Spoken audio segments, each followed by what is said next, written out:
Hey guys, I'm going to be taking the 50 Heads Drawing Challenge, and I want you guys to take it with me, especially those in my Mastering the Art of the Portrait online drawing course. And I was inspired to do this by Ahmed Al-Douri's 100 Heads Drawing Challenge that I saw a while back. And I want to do this because I want to improve my head drawing as far as speed, as far as drawing different races, ages, improve my composition, and setting goals. So you might want to do this just to improve things like your structure, your anatomy, shape, value, and also setting goals and following through with them, and improving how you see. Because when you do that, you improve your hand-eye coordination automatically, and when that's improved, your speed is improved, your shapes improve, values, planes, stylization, something you can work on. So there's all kinds of benefits from doing this.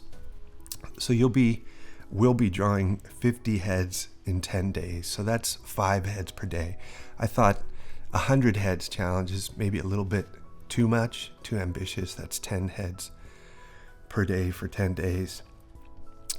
Now, I started a Pinterest board for this, and it's there under 50 juice heads. And so there's more than 50 heads here. And so you can go visit there, and all the references there collected for you. And there's lots of, different genders, different ages. And there's some sculptures in here too. Sculptures are really great, I found, to learn from. There's some caricatures in here, so you can stylize things. I also have a tools and materials supply list, so you can get that. The links for these materials will be in the description below the video. And there's just some basic tools there that I use. And I'll have the full drawing real-time video on my GUMROAD. So it wouldn't let me make it for free because it's too big. So if you find that might be helpful or inspiring, you can get that here. I'll leave the link for that also in the description below. So I started the challenge on May 10th. And I'll be ending on May 20th. So I hope you guys will definitely join me. It should be fun. You'll definitely improve, and we'll all improve together. And I wanted to do a little show and tell about some tips on how to get started. So let's do that. Okay, if you're just beginning, I'd like to suggest doing starts or hieroglyphs, partial drawings. That means just finding the average angle or tilt of the head with a major axis, and then finding the eye line, and then find the major plane breakups. Okay, so you can see a couple examples here. Then you can put the nose, mouth, ears, and kind of put the neck on. So just use it to practice your basics. That might take you 5 minutes, might take you 2 minutes, or could take you 10 minutes, right? But it's just a way to start. You can use a triangle head for the profile or 3/4 view, and that'll be enough, a challenge enough, I think, for some of you. You don't have to do finished drawings. Some people will do finished drawings, some people will do partial drawings, some people will do watercolor or digital painting or graphite. So there's a whole range of possibilities here. Try to line things up across the center line, and try to find like the features, the proportions of the features, how close or far the eyes are, right? This will strengthen your ability to see proportions, how far the distance is between the eyes and the nose. So this is going to help you locate features and understand the relationship between the features a lot better. Now, another thing you can do to start is jump in with a non-photo blue pencil. and just go really lightly and then come back in and clean it up with graphite. So there's no rules here. You just gotta jump in and get started and see what happens.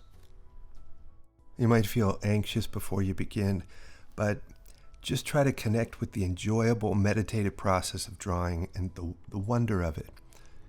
And whatever you do, don't compare yourself to anybody else. In fact, the first 5 to 10 drawings, don't evaluate them whatsoever. Don't try to make them good at all. Just get started, putting pencil to paper and making some marks, doing some starts, and getting warmed up, right? Even my drawings get better after the first 5. They start getting a lot better. So just turn off the critical voice, turn it way down, and just start to throw down and have some fun. In fact, I wouldn't do any kind of evaluation or critique of your work until you finish the 50 heads. And take the last 10 heads and compare them to the first 5 or 10 heads, and you're definitely going to see a difference. But it's going to happen in that middle period as you progress, not right at the beginning. So don't do it then. Use that start time to have fun and just be really kind to yourself. I found that if I worked small, I could do, 5 heads on a 8.5 by 11 sheet of paper. Working small helps you work faster, right? The problem is for me, when I work small, my fingers start to tense up, and my marks, it's like my hand gets tired quicker. So you might be able to work really small, and I struggle with working small. I like to work big. But working small will help you cut down the time, and you can do, 5 heads in an hour, hour and a half, something like that, or even less if you're just doing 5-minute heads, 5 to 10-minute heads, right? So that'll get you in the ballpark of between a half an hour and 1 hour. So that's good, especially if you're on a tight schedule. If you have time, you can stretch it out and take as much time as you need, right? So there's no rules here. This one I started with the Stump, and I just have some powdered graphite and drew with the Stump just to get an impression, just to kind of ease into it, get something on the page. That's a little bit advanced, but you could certainly start that way. You could actually use brush pens, and those are very painterly and suggestive, and then come back in like I'm doing here with the pencil and tightening things down and finding where things kind of belong more specifically. So at first I'm spacing and placing and trying to find the drawing, and then I come back in with the pencil and tighten it down and get specific.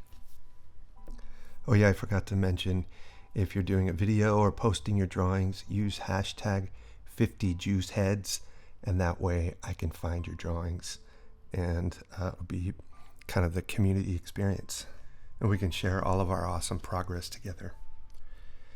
As far as using the Stump goes, it really helps to smooth out the darks and the shadow shapes and really quickly. So instead of going in there with the pencil and filling in, try using the Stump. And you can just shave some graphite off your charcoal or graphite pencil and get a little pile of graphite, and then put the Stump in there and then use that to smush around and fill in the darks. But you could also use your finger, an eraser, or some tissue to do the same thing, and then you can erase back out some highlights too. So that's a really nice way to work. And this will really help you with your values, right? If you squint down and you start to compare what's dark and what's light, it trains you to do that a lot faster. Because you'll be drawing 50 heads, you have to make that evaluation over and over. So really, this is just pencil mileage. It's simply repetition, drawing over and over a lot, and that's the key to getting better with anything, but especially drawing. Another important tip is just to draw lightly at the beginning. You don't want to score the paper and get these indents that the graphite gets in there and makes unintended marks. So draw lightly. I'm using HB lead in these mechanical pencils, and HB is like a number 2 pencil, so it's fairly soft. It's in the middle of the graphite range of hard and soft. You could also use a B lead in your mechanical pencils, and that's really soft. It's darker too. So if you want to go dark, use a B, because like an H won't go dark enough. HB is good. If you want to go really dark, use a B.